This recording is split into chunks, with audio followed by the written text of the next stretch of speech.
Hi everyone! So I'm back with a review of the book that I've been reading over the past couple of weeks, and that book was really interesting. It was The Wicked Boy, The Mystery of the Victorian Child Murderer by Kate Summerscale. Now, Kate Summerscale came really well known because of a book that she wrote called The Suspicions of Mr. Witcher, which is a true crime Victorian case about a little boy who had disappeared in a house where they were sort of isolated from their neighbours, and so they didn't have lots of houses around them, so to speak, and a little boy of about 2 or 3, I can't remember his exact age, went missing, and his body was found in another part of the area where the house was located. Um, had he been murdered, and this was a really huge case, and so Kate Summerscale came across the case, wrote the book, and it became a huge book, and the drama series was made out of it and everything. But this is now her third book. She wrote another one called Mrs. Robinson's Disgrace, which I haven't had a chance to read. But I got The Wicked Boy. This is her most recent one. It was released around the time. When I got this, should I say? I got it around the time at the Literature Festival, Cheltenham Literature Festival, that I attend in October each year. But I wasn't able to read it because of the challenge. But now I have. And The Wicked Boy surrounds a boy called Robert Coombe. Now, in 1895, Robert Coombe and his brother Nathaniel, who they were aged 13 and 12 at that time, they were living with their mother in London. Their father also lived with them, but he worked on boats going overseas, and he was on a trip to New York at the time. So he was going to be away for 5 to 6 weeks, and the boys kind of went on a bit of a spending spree, and they pawned some jewellery and such because they told this adult a friend of their father's, John Fox, that their mother said that they had to pawn them and all this lot. And at that time, children weren't able to pawn items. They had to be done by an adult. So the child could go along, but the adult had to be the one who does. So John did this for them. He stayed at the house and everything with them. And they told her how the mother was sick and all this lot. And as time went on, it lasted about a week. This situation, and it was a very, very hot summer in 1895 in London, and a strange smell came from the house, and a neighbour alerted the boy's aunt, who came to the house and found the body of her sister stabbed to death in the bedroom. And so they, got put on trial and everything. Now, Robert confessed straight off the bat that he did it. And the reason why he said he did it was very odd. The action of actually doing it, why he slept in the room with his mother's corpse, why for a couple of days he did this, until he couldn't bear the smell, so then he moved downstairs to sleep in the same room with his brother. Why they went on a spending spree, why they told lies, why did they pretended their mother was ill and all this lot, even though people were asking questions. And it's all about getting into the mind of a child and trying to figure it out. There was a 2-day trial, and it ended up, with various convictions. The conviction leads you to halfway through the book, and then the other half takes you through the rest of Robert's life. And I was quite surprised that was how she wrote it. Not because of, it's a bit weird that I expected it, to end at the trial, because the only other book of hers I'd read was Suspicions of Mr. Witcher, and that's kind of how it does, because it was so big, that case, and it went on for so long, kind of. It kind of felt like the breather was the end of the trial, about it. But then later she did her own thing and said, okay, this is what I think. But with Robert Combs, the trial kind of is, in a sense, the beginning of his story for what goes on with him, what happened to him later on in his life. Um, I loved the thing about Kate Summerscale. I have to say, if you've not come across her books, I really recommend them because for non-fiction books, they're not dry in the slightest.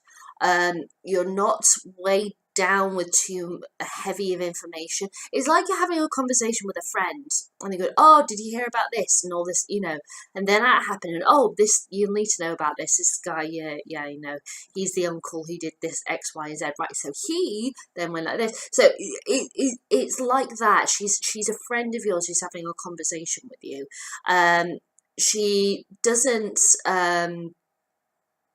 She doesn't overcomplicate matters as well, because obviously with legal systems and such, and in the time, Victorian time, which is very different than ours, there's going to be lots of differences, lots of terminology that's that we don't use nowadays and such. But she breaks it down for you and says, okay, at the very beginning, she tells you, because there's this whole thing about how Robert and Natty spent £7 out of £10 that their father had left for the two boys and their mother to live off for 6 weeks, and they spent that £7 in 4 or 5 days.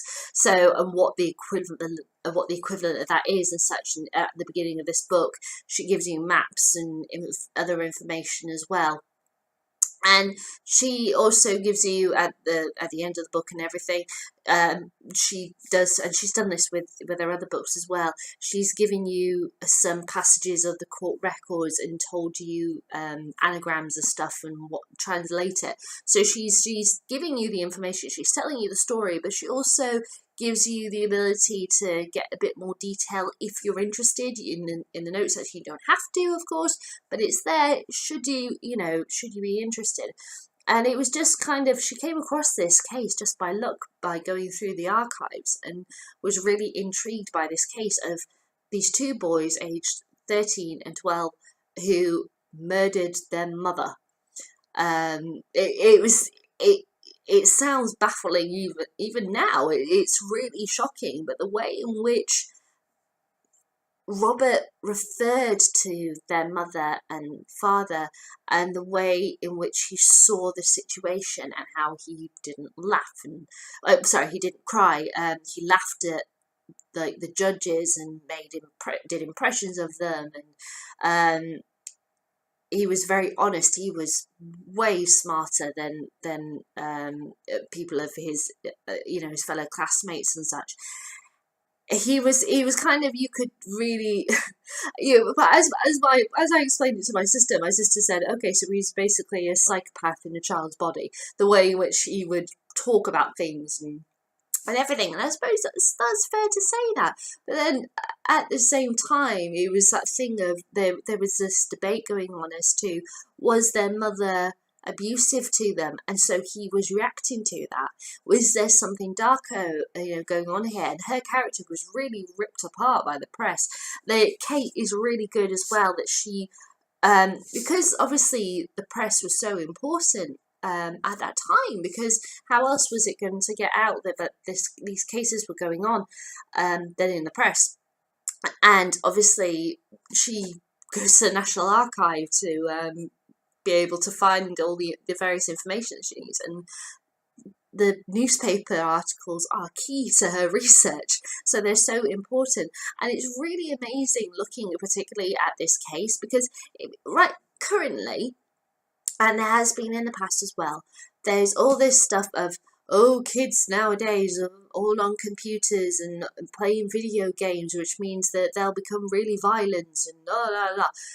You have the exact same thing with this book, going, oh, kids today are buying these magazines that they're called penny dreadfuls.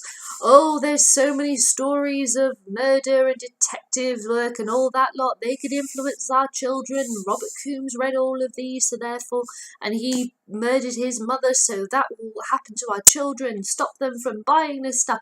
It was ridiculous. It was, how we react, how press react about you know, excessive video games and all that lot and youth and that, is how the press reacted to this over a magazine that Robert bought, that he liked to read, that thousands of other children bought, and because they like to read. Yes, they were particularly gory, as Kate found out from reading quite a few of them that she was able to see in the archive, and yeah, some of them were pretty horrifically gory, but it was, you know, how the press reacted, how people reacted as well. There's also a really interesting prologue which I didn't anticipate, and it was in Australia in 1980, of this boy wandering around this like desert area, just like swaying, because he wasn't able to walk in a straight line, and just swaying on the train tracks and such. And I was like, what does this even mean? I don't get it. And then when, you know, I got to the end of the book, I was like, right, I get it now.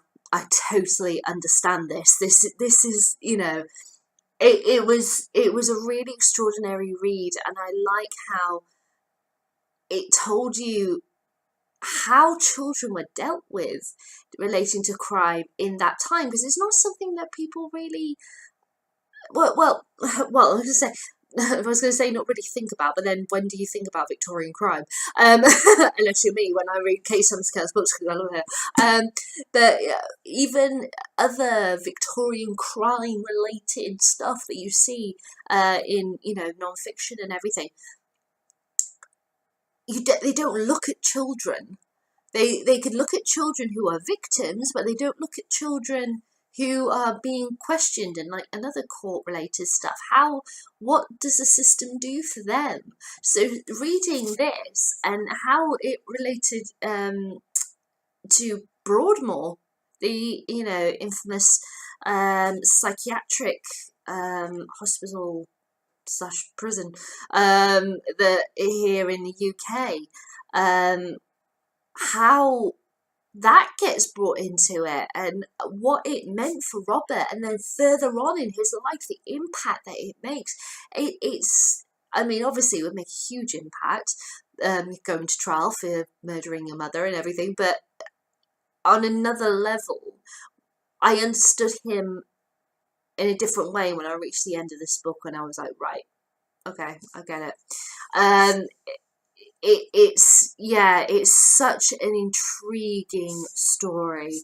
I really strongly recommend this, and I really like Kate Summerscale. I think she's a really interesting author of non-fiction Victorian crime, and I love that the cases that she chooses are ones that you'd think that everyone would know about, because they're just, some of their cases are just insane.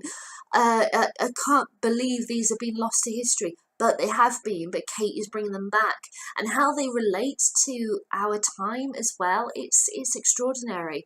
Time is replaying itself.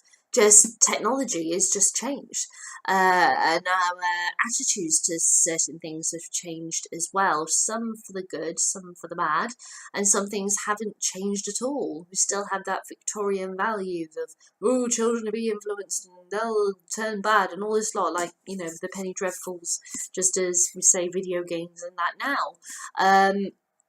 But it so deserved the Samuel Johnston Award. I think this book, it was oh no, sorry, this is Mr. Witcher, sorry, got that book, but whatever awards or anything for this book, so totally deserved. It's so intriguing a case and baffling, and I just couldn't stop reading it. It was wow. Yeah, I can't think of anything else to say. Sorry, that's not a really kind of rubbish review. I just don't think. Sorry, it's just, yeah, end of a long day, rather tired. But I can't think of anything else to say except I really enjoyed it. I really strongly recommend The Wicked Boy. And yeah, Kate Summerscale, really loved your new book. I can't wait to read your next one. Alright guys, I'm going to stop there because I can't think of anything else to say. But if you read this book, I'd love to hear what you think. You leave me comments in the comment box below, or you give me a thumbs up, a thumbs down, entirely up to you. I'll let you decide. And I'll be back soon to let you know what book I'm going to be reading next. Alright then guys, bye!